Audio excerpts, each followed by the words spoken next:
আজকে আমি এমন একটা নাস্তার রেসিপি শেয়ার করব যেটা দেখলে সবাই অবাক হয়ে যাবেন। আর হতে পারে এর আগে হয়তোবা কেউ এটা ট্রাই করেননি। প্রিয় দর্শক, আসসালামু আলাইকুম। আমি নীরা চলে আসলাম বরাবরের মতোই আপনাদের সাথে আরেকটা ইজি আর খুবই অ্যাট্রাকটিভ রেসিপি শেয়ার করার জন্য। স্ক্রিনে আপনারা দেখতে পেরেছেন যে আমি প্রথমে একটা বাটিতে কুসুম গরম পানি নিয়েছি 1 কাপ। এর মধ্যে 1 টেবিল চামচ চিনি প্রথমে মিশিয়ে নিয়ে তারপর 1 চা চামচ আরও হাফ চা চামচ, মোট নিয়েছি 1.5 চা চামচ ইনস্ট্যান্ট ইস্ট আমি মিশিয়ে নিয়ে একটা পাশে ঢেকে রেখে দিলাম অ্যাক্টিভ হওয়ার জন্য। তারপর আরেকটা বাটিতে আমি 2 কাপ আটা নিয়েছি, সামান্য লবণ দিয়েছি, তারপর 1 টেবিল চামচ পাউডার মিল্ক দিয়ে সবগুলো শুকনো উপকরণ খুব ভালোভাবে মিশিয়ে নিয়ে এরপর ওই যে ইস্ট গুলে রেখেছিলাম সেটা অল্প অল্প করে দিয়ে আমি এখন ডোটা তৈরি করে নিচ্ছি। এখানে আমি 2 কাপ আটার জন্য পানি গুলেছিলাম হচ্ছে ইস্টের পানিটা, সেটা হচ্ছে 1 কাপ। পর্যায়ক্রমে দিয়ে তারপর ডোটা কিছুক্ষণ মথে নিয়ে এর মধ্যে আমি আরও দিয়ে দিচ্ছি 1/3 কাপ সয়াবিন তেল। আজকে আমি যেই রেসিপিটা তৈরি করব সেটার জন্য একটা পারফেক্ট ডো হওয়া কিন্তু খুবই জরুরি, তাই সময় নিয়ে একটু ধৈর্য ধরে আপনারা কিন্তু ডো আমি কিভাবে তৈরি করছি সেটা খেয়াল করে দেখবেন। নয়তো আপনারা যখন বাসায় ট্রাই করতে যাবেন তখন যদি না হয় মনে মনে তো আমাকে বকবেন। তো আমি ডোটা অনেকক্ষণ মথে নিয়ে তারপর একটা বাটিতে কি করেছি, সয়াবিন তেল ব্রাশ করে নিয়ে ওটাকে কিভাবে রেখেছি তা তো দেখতেই পেরেছেন। ডোয়ের উপরেও সামান্য তেল ব্রাশ করে আমি এটাকে 1 ঘন্টার জন্য রেস্টে রেখে দিয়েছি গরম কোনো জায়গায়। 1 থেকে 1.5 ঘন্টা পর যখন ডোটা এভাবে ফুলে ডবল হয়ে যাবে তখন বুঝতে হবে যে আপনার ডোটা তৈরি হয়ে গিয়েছে। এখন এটাকে আরও কিছুক্ষণ মথে নিতে হবে। একটা সারফেসে কিছু ময়দা ছিটিয়ে নিলাম। যদি ডোটা এই পর্যায়ে আপনার স্টিকি মনে হয় তাহলে কিন্তু বারবার একটু একটু করে ময়দা ছিটিয়ে নিয়ে এখানে 5 থেকে 7 মিনিট এভাবেই কিন্তু আমি মথে নিয়ে তারপর দেখছেন যে ডোটা কতটা সফট হয়েছে আর একদম স্টিকি না, হাতে চাপ দিলেও কিন্তু লেগে যাচ্ছে না। এই ডোটা কিন্তু এখন এই পর্যায়ে একদম পারফেক্ট আমার রেসিপিটা তৈরি করার জন্য। এখন সম্পূর্ণ ডো থেকে আমি 4টা লিচি কেটে নিব। এর মধ্যে থেকে একটা লিচি নিয়ে আমি আবারও কিছুক্ষণ হাতে মথে নিলাম। এরপর একটা লিচির থেকে বেশিরভাগ একটা অংশ কেটেছি আর একটা হচ্ছে একটু ছোট রেখেছি সাইজে। বাকিটা আপনারা দেখেই বুঝতে পারবেন। এখন ছোট যেই লিচিটা আছে সেটা থেকে একটা পাতলা রুটি তৈরি করে নিব। খুব বেশি পাতলাও না, আবার একদম খুব বেশি চিকনও হবে না।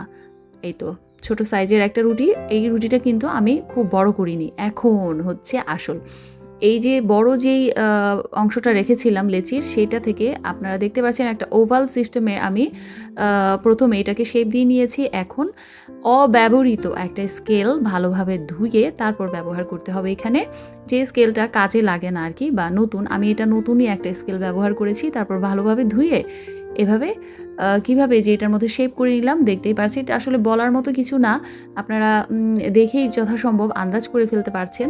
দেখতে পেলেন যে কত সুন্দর হয়ে গেল আর ডোটা এত সফট হয়েছিল, যেভাবে খুশি আমি সেভাবেই ডোটাকে শেপ দিতে পারছিলাম। আচ্ছা, আপনারা কি কিছু আন্দাজ করতে পারছেন যে আমি কি তৈরি করছি? এটা হচ্ছে ভুট্টা তৈরি করছি। কি শুনতে একটু অবাক লাগছে তাই না? আসলে হয় কি যে যদি একটা ক্রিয়েটিভ কোনো নাস্তা আমি দেখি তাহলে কিন্তু আমার আর হুঁশ থাকে না, আমি যে কখন বানাবো এটা। আমি ভুট্টার বান তৈরি করে নিচ্ছি। ডো দিয়েই আমি এখন ভুট্টা তৈরি করে নিব। এই যে গোল রুটিটা আগেই তৈরি করে রেখেছিলাম সেইটা আপনারা খেয়াল করেন যে আমি কীভাবে কাটছি। এখন প্রশ্ন জাগতে পারে সবার মনে যে আপনি কেন স্কেল ব্যবহার করছেন, কেন ছুরি ব্যবহার করছেন না? আসলে হয়েছে কি যে স্কেল দিয়ে যে শেপটা আসে আমি দেখলাম যে ছুরি দিয়ে ঠিক সেভাবে আসে না। আর আমি যেখানে রেসিপিটা দেখেছিলাম ওরাও এই স্কেলই ব্যবহার করছিল। আচ্ছা, যাই হোক, তবে আপনারা যদি চান তাহলে কিন্তু ছুরি দিয়েও ট্রাই করতে পারেন, এটা সম্পূর্ণই অপশনাল। গল্প করতে করতে কিন্তু ভুট্টাটা একদম তৈরি হয়ে যাচ্ছে।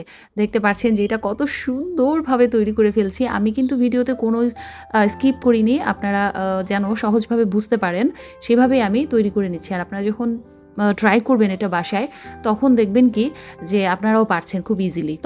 তবে এখানে একটা কথা আছে, এর জন্য কিন্তু আপনার ডোটা একদম পারফেক্ট হতে হবে। আর প্রথম দিক থেকে আপনারা খেয়াল করবেন যে আমি ডোটা কিভাবে তৈরি করেছি। আর আমি কিন্তু বেশ কিছু সময় নিয়ে ডোটাকে ময়ান করে নিয়েছিলাম। এই তো ফাইনালি একদম ভুট্টাটা তৈরি করা রেডি হয়ে গেছে। কি দেখতে এটা সুন্দর লাগছে না বলেন তো? আর দেখতেও কিন্তু একদমই আনকমন লাগছে, তাই না? ভুট্টা বানানো শেষ হয়ে গেলে এক পাশে এটা আমি রেখে পরে আরেকটা লিচি নিয়ে নিয়েছি। এখন ওইটা দিয়েও আমি কিভাবে রুটিটা তৈরি করে নিচ্ছি আপনারা খেয়াল করবেন।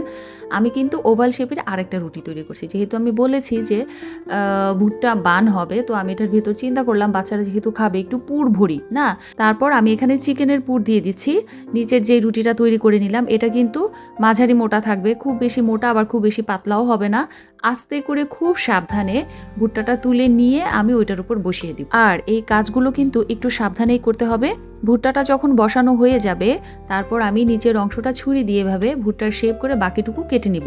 তৈরি হয়ে গেল ভুট্টার বান। ভেতরে কি মজাদার চিকেন পুর। আপনারা চাইলে কিন্তু চিকেনের বদলে চিজ ব্যবহার করতে পারেন। এই তো বেকিং ট্রেতে আমি তেল ব্রাশ করে ভুট্টাটা বসিয়ে দিলাম। দেখতে পাচ্ছেন যে কতটা সুন্দর হয়েছে এই ভুট্টা বানটি। তারপর আমি 180 ডিগ্রি তাপমাত্রায় এটাকে 20 মিনিট বেক করে নিয়েছি।